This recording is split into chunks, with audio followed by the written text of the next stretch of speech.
tika yo te kolo ata bapasi lutinga ebi okosaka te kolo yawe yoza fidele yonde likonzi yawe kolo nsima bomoi na ngai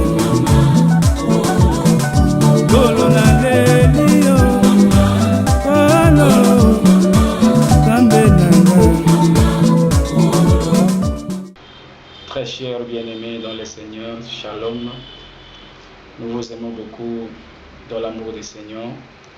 Comme c'était prévu, c'est aujourd'hui que nous débutons avec notre nouveau sujet où nous voulons parler par l'amour du Seigneur sur le cheval de bataille.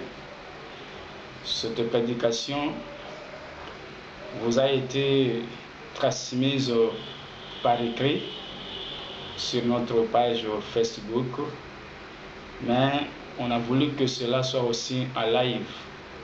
Que le Seigneur vous bénisse abondamment parce que vous avez choisi une très bonne chose. La Bible déclare que l'homme ne vivra pas de paix seulement, mais l'homme vivra de toute parole qui sort de la bouche de Dieu. Partant de cette écriture, nous comprenons que sans la parole de Dieu, il n'y a pas la vie. Et cette parole de Dieu nous sera prêchée ici, sur cette terre des hommes.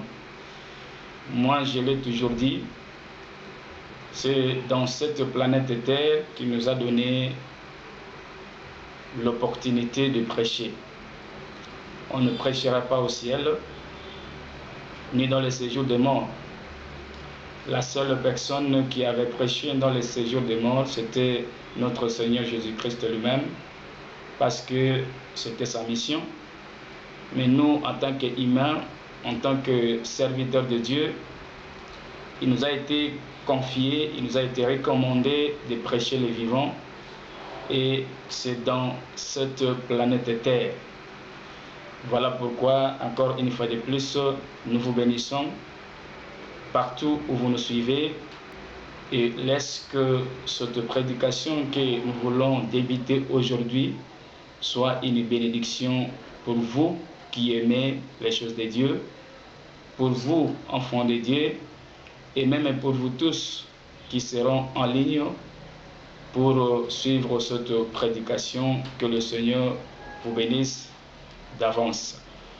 À cela, je vais passer directement à la lecture de la parole de Dieu avant de prier le Seigneur pour commencer cette prédication et ce nouveau sujet sur le cheval de bataille. Notre écriture de base que nous allons utiliser durant tout le temps de cette prédication, ça sera dans le livre de Proverbes au chapitre 21e. Et là, nous allons lire le verset 31.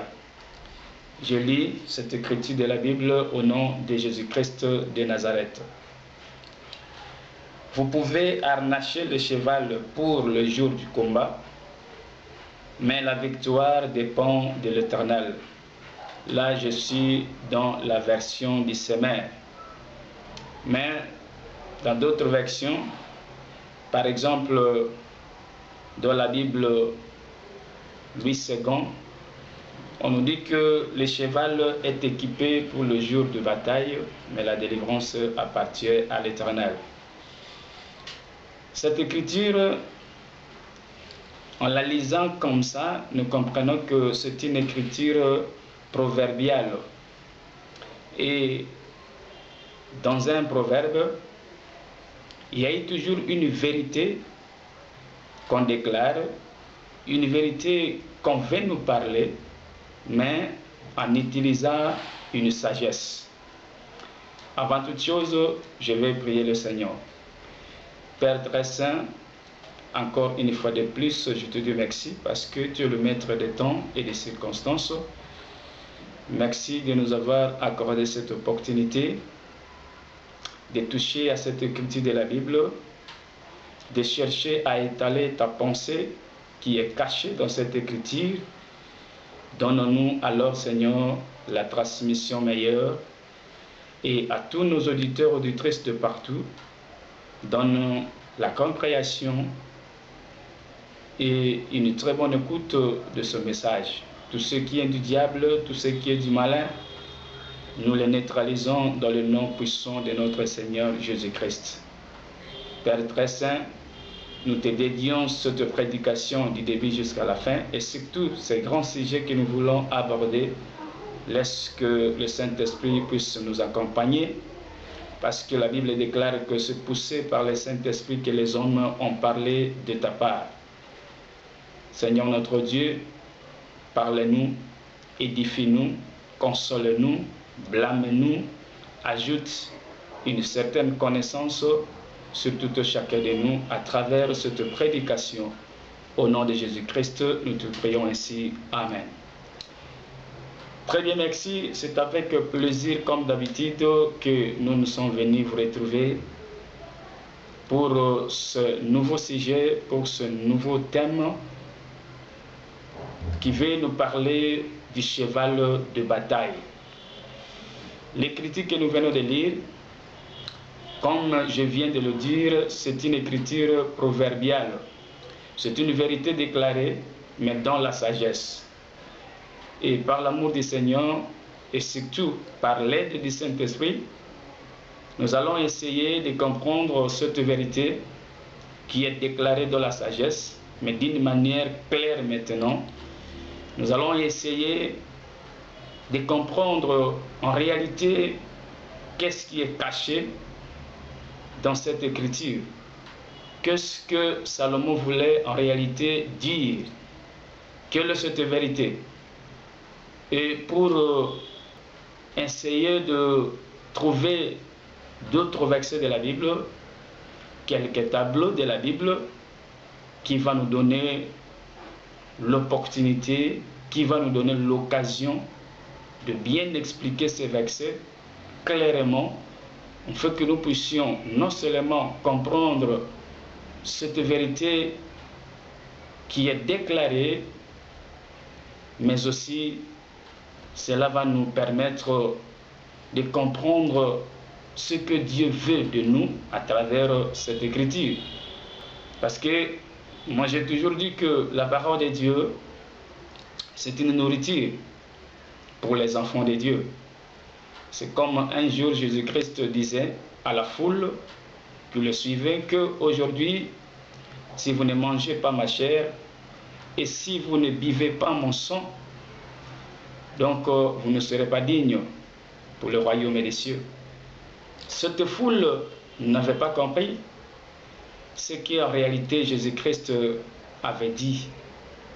Parce que parfois la parole de Dieu a été toujours difficile à comprendre, mais cela demande quelque part une explication, une signification. Cela demande ce que nous appelons une interprétation. Et pour interpréter parfois la parole de Dieu ou un langage de Dieu, il faut que le Saint-Esprit nous aide. Parce que Jésus-Christ avait dit lui-même que quand le Saint-Esprit viendra, le consolateur, il vous enseignera toutes choses.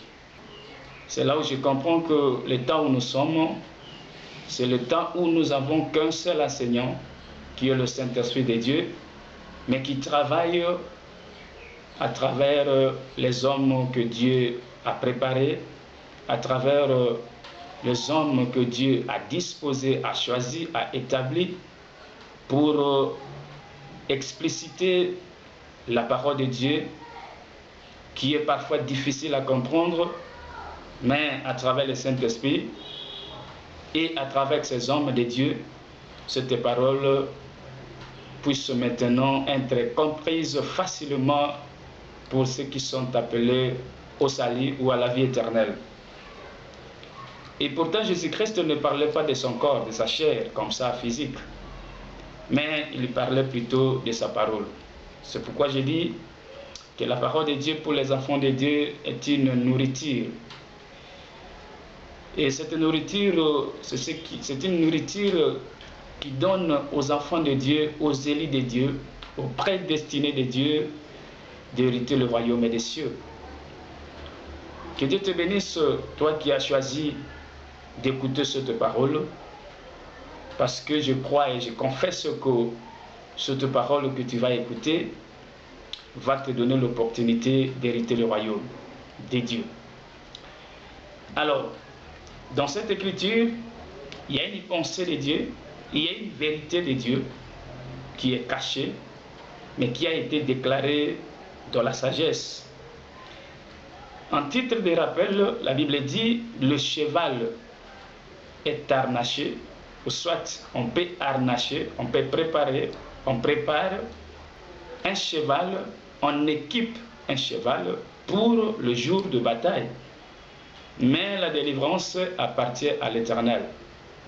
Un cheval peut être équipé, un cheval peut être bien harnaché pour le jour de combat, mais la délivrance ne viendra pas de ce cheval équipé, mais la délivrance viendra de l'Éternel. Ce qui veut dire que le cheval est utilisé pour le combat, mais avant d'utiliser ce cheval, on doit d'abord équiper ce cheval, on doit fournir les équipements complets pour ce cheval qu'on va utiliser dans la bataille, mais celui qui donnera la délivrance, c'est Dieu lui-même.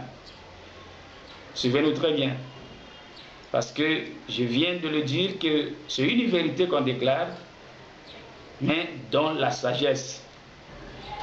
Dans les choses de Dieu ou dans la parole de Dieu, lorsque tu n'arrives pas à comprendre exactement la pensée de Dieu, beaucoup de gens, c'est là où beaucoup de prédicateurs arrivent à parler du n'importe quoi, à déclarer du n'importe quoi, faute de ne pas comprendre la pensée exacte de Dieu dans cette écriture.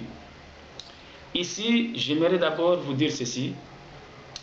Nous devons retenir dans cette écriture trois choses qui sont très importantes avant d'entrer profondément dans l'interprétation. La première des choses, on nous parle du cheval. La deuxième des choses, on nous parle des équipements ou l'équipement du cheval. Et la troisième des choses, on nous parle de la délivrance. Dieu n'est pas là pour délivrer les animaux, les arbres, les poissons ou toute autre créature. Mais lorsque Dieu veut parler de la délivrance, laisse-moi te rappeler qu'il veut parler de la délivrance de son peuple. Et pourquoi parler de la délivrance de son peuple? Parce que ce peuple a été condamné, ce peuple a été pris en otage, ce peuple a été pris en captivité quelque part. Nous aurons quelques tableaux de la Bible que nous allons toucher pour bien sûr expliciter cette histoire. Mais pour parler de la délivrance du peuple de Dieu, je viens de le dire que Dieu ne peut pas parler de la délivrance si son peuple n'était pas en captivité quelque part. Si son peuple n'était pas en esclavagisme quelque part.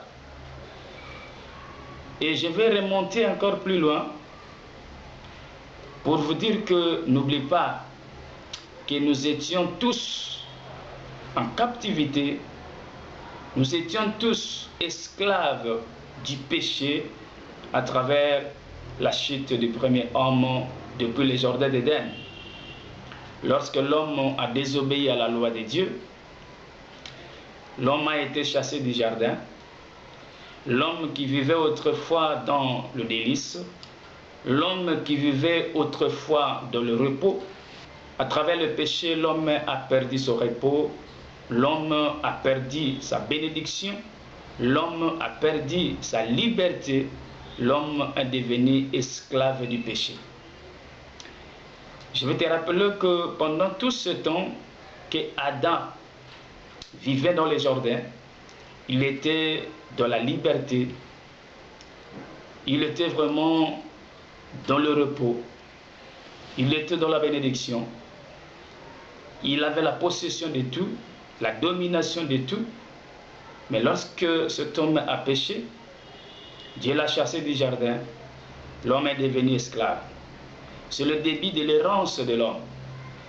Mais suivez-moi très bien, parce que je ne vais pas parler seulement d'Adam, mais je vais aussi te rappeler que lorsqu'on a chassé Adam, c'était plutôt nous tous.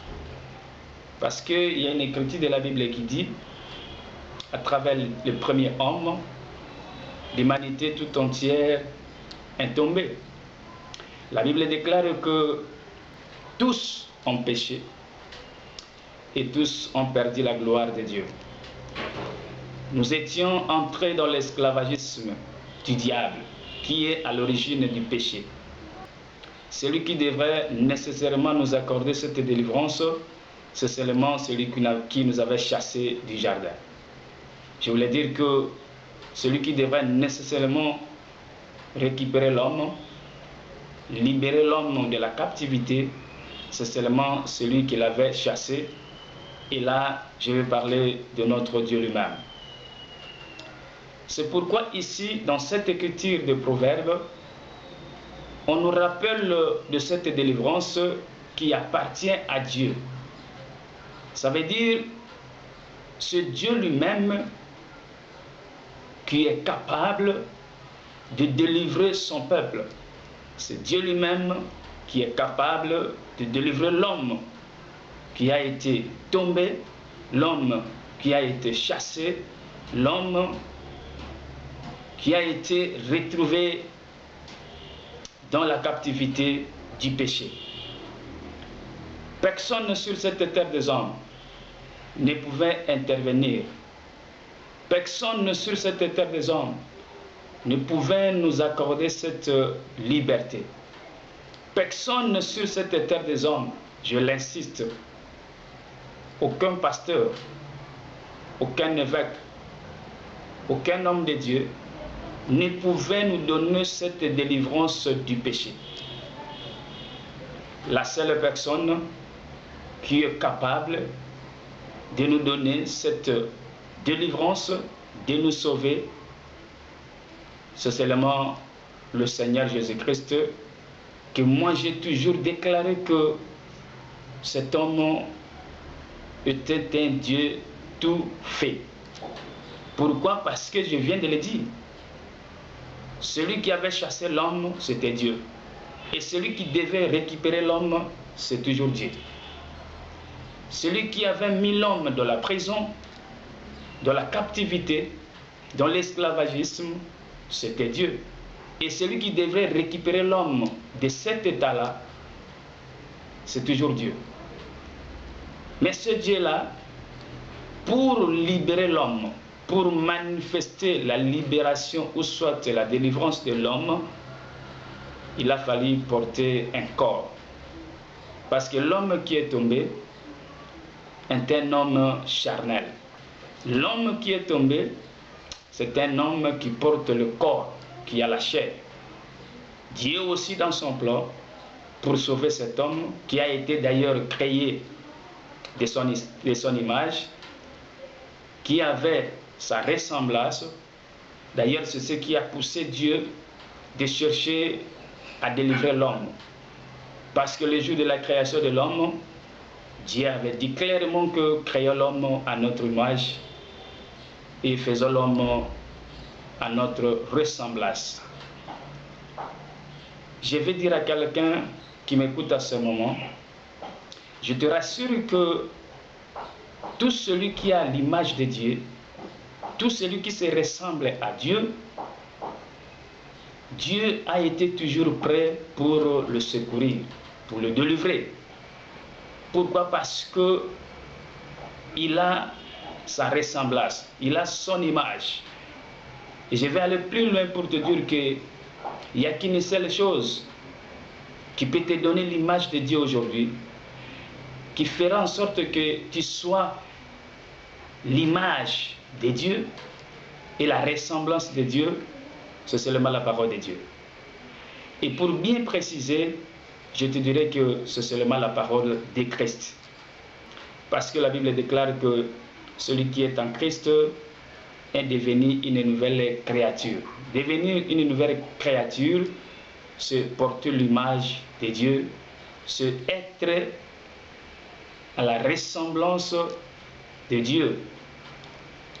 Et c'est cet amour-là qui avait poussé Dieu d'aller chercher l'homme qui est perdu, qui est en otage, qui est dans la prison. Je viens de le dire que ce Dieu-là, pour délivrer l'homme, il fallait qu'il porte le corps. Pourquoi Dieu va porter le corps? Pourquoi Dieu, lui qui est esprit, lui qui est saint, il va accepter d'adopter la chair humaine simplement parce que pour délivrer l'homme du péché, il fallait un sacrifice. Nous allons y arriver et vous allez comprendre. Dieu en tant qu'esprit ne pouvait pas nous délivrer. Dieu en tant qu'Esprit Saint ne pouvait pas délivrer l'homme. Il fallait porter le corps parce qu'avec ce corps, il va se sacrifier, il va souffrir, il va porter nos douleurs. C'est alors que nous serons délivrés. L'histoire est longue, nous allons continuer. Je sais que vous serez toujours branchés et vous allez comprendre pourquoi je dis tout cela. Mais suivez bien aimés, ce Dieu-là qui avait adopté la chair humaine, son nom c'est Jésus-Christ. Je l'ai dit en connaissance de cause parce qu'une écriture de la Bible dans Jean chapitre 1er me donne la permission de le déclarer ainsi.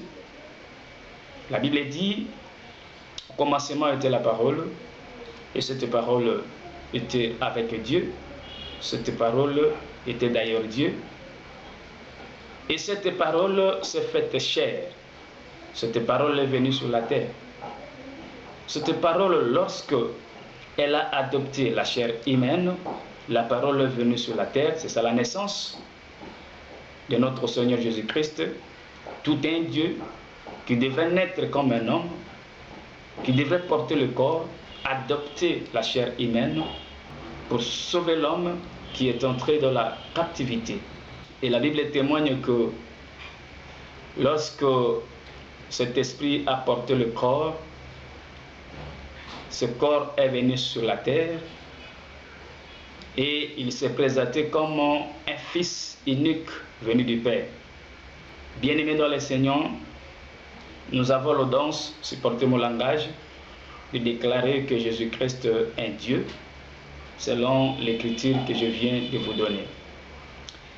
Et c'est ce Jésus-Christ-là qui va maintenant manifester la délivrance de son peuple ou de l'homme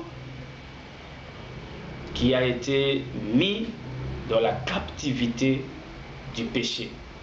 C'était pour accomplir cette écriture de Proverbes chapitre 21, au verset 31, là où nous venons de lire. Le Dieu Tout-Puissant, pour délivrer son peuple, il a fallu préparer un cheval.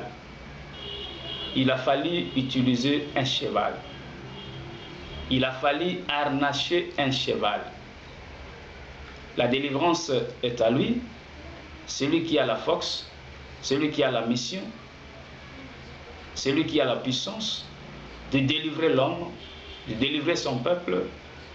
Mais Dieu, dans son plan, dans son amour, dans sa souveraineté, il ne va pas sauver l'homme seul, mais Dieu, dans sa souveraineté, va utiliser un cheval. Que le Seigneur vous bénisse, vous qui nous suivez de partout en ce moment. Le cheval que Dieu Tout-Puissant a voulu utiliser, a voulu équiper, harnacher, préparer pour manifester la délivrance de l'homme, pour manifester la délivrance de son peuple, le cheval que Dieu avait équipé, le cheval que Dieu avait harnaché, c'était d'abord le Seigneur Jésus-Christ. Jésus-Christ que vous voyez Parce qu'un jour, il avait posé même cette question à ses disciples. Il voulait savoir comment les disciples comprenaient sa personne. Il dit, mais les gens disent de moi que qui suis-je? Les apôtres ont donné, les disciples ont donné des réponses qui n'étaient pas aussi du tout mauvaises. Tu es le prophète, tu es ceci, tu es ceci, tu es celui-là, comme vous le savez peut-être dans la Bible. Mais la seule réponse de Pierre avait attiré l'attention de notre Seigneur Jésus-Christ, parce que Pierre avait dit, mais moi je pense que toi tu es le Fils de Dieu vivant. Jésus-Christ a dit, Pierre, je sais que cette réponse n'est pas venue de toi, mais c'est mon Père qui t'a soufflé, c'est mon Père qui t'a révélé. Or en Israël, appeler quelqu'un Fils de Dieu vivant, cela veut dire qu'il est Dieu. Cela veut dire celui-là est égal à Dieu. D'ailleurs, parmi les accusations contre notre Seigneur Jésus-Christ, cela a été aussi l'une des accusations contre notre Seigneur Jésus-Christ. Parce qu'il avait accepté qu'il est le Fils de Dieu vivant. Ce qui veut dire qu'il est égal à Dieu. Lui-même a déclaré encore quelque part dans la Bible, dans Jean chapitre 10, je crois au verset 30, que moi et mon Père, nous sommes un. Bien-aimé, je disais que le cheval que Dieu a équipé, le cheval que Dieu a harnaché, c'était le Seigneur Jésus-Christ. Pour accomplir cette écriture de Proverbe, le cheval doit être équipé pour le jour de bataille, mais la délivrance appartient à l'Éternel. Jésus-Christ est venu comme un cheval, équipé par la puissance divine, équipé par la divinité, équipé par la sainteté, équipé par la force et par la puissance d'en haut. Je comprends pourquoi parfois Jésus-Christ disait que si vous ne croyez pas à mes paroles, croyez à mes œuvres. Il voulait simplement dire d'une autre manière que tout ce que je fais, je ne le fais pas en vain, je le fais parce que je suis équipé. Et celui qui m'a équipé, c'est mon Père. Celui qui m'a équipé, c'est mon Père, qui est d'ailleurs avec moi. Vous allez comprendre. Parce que lorsqu'on équipe le cheval pour la bataille, ce cheval-là n'ira pas à la bataille seul. Mais il y a toujours quelqu'un qui montera sur ce cheval pour aller à la bataille.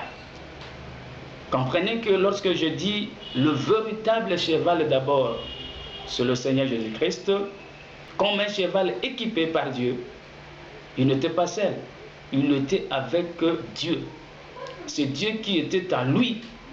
La mission était de délivrer, de sauver le peuple, l'homme qui était dans la captivité du péché. Par là, je vais dire que sans Dieu, nous ne pouvons rien faire. Toi qui me suis en ce moment, dans tout ce que tu fais, dans tout ce que tu projettes, dans tout ce que tu rêves, je te rappelle que sans Dieu, tu ne peux rien faire. Jésus-Christ était le cheval équipé par Dieu pour la délivrance. C'est d'ailleurs la seule mission que Jésus-Christ est venu sur la terre. C'était pour délivrer son peuple. C'était pour sauver l'homme. Et cette délivrance-là, je vais en parler, je vais décortiquer ça d'une manière ou d'une autre. Parce que lorsque nous parlons de la délivrance, je ne parlais pas surtout de la délivrance physique. Je ne parlais pas surtout de la délivrance charnelle. Mais moi, je vais plutôt insister sur la délivrance de nos âmes, de nos esprits. Parce que le corps peut être libre, mais peut-être ton âme est en prison. Ton âme est liée quelque part. Ton esprit, ta conscience est liée quelque part. Il y a des gens comme ça qui vivent sur la terre. Il y vit, apparemment il est très bien, il a des moyens, il s'habille très bien. Il est bien véhiculé, mais peut-être son âme est liée, son âme est sous la malédiction, son âme est dans une prison des mondes de ténèbres. C'est pourquoi j'insisterai surtout sur la délivrance spirituelle. C'est ça la mission de notre Seigneur Jésus-Christ en tant que cheval équipé par Dieu. Ça, c'est d'abord un. J'ai parlé du cheval équipé qui est notre Seigneur Jésus-Christ. On va parler de ses équipements, mais d'emblée, je viens de le dire, il a été équipé par la puissance d'en haut, par la divinité. Il a été équipé par la force divine. Il a été équipé de la parole de délivrance. Je vais en parler encore. Et je parlais de celui qui va manifester la délivrance, ça sera Dieu lui-même, mais dans ce corps-là de notre Seigneur Jésus-Christ. Ce qui veut dire tout corps ou toute chair qui n'est pas habitée de l'Esprit de Dieu, cette personne-là ne peut rien faire. Le cheval est équipé pour le jour des batailles, la délivrance appartient à l'Éternel. Avant de toucher un tableau de la Bible, je suis en train d'abord de t'expliquer que tu arrives à comprendre d'abord le cheval dont la Bible parle sur quoi. Il ne s'agit pas du cheval d'un animal comme ça, mais c'est un langage. Il s'agissait plutôt de notre Seigneur Jésus-Christ, qui est venu pour libérer son peuple. Il était bien équipé, raison pour laquelle il était sorti vainqueur sur la croix de Golgotha, parce qu'il était bien équipé.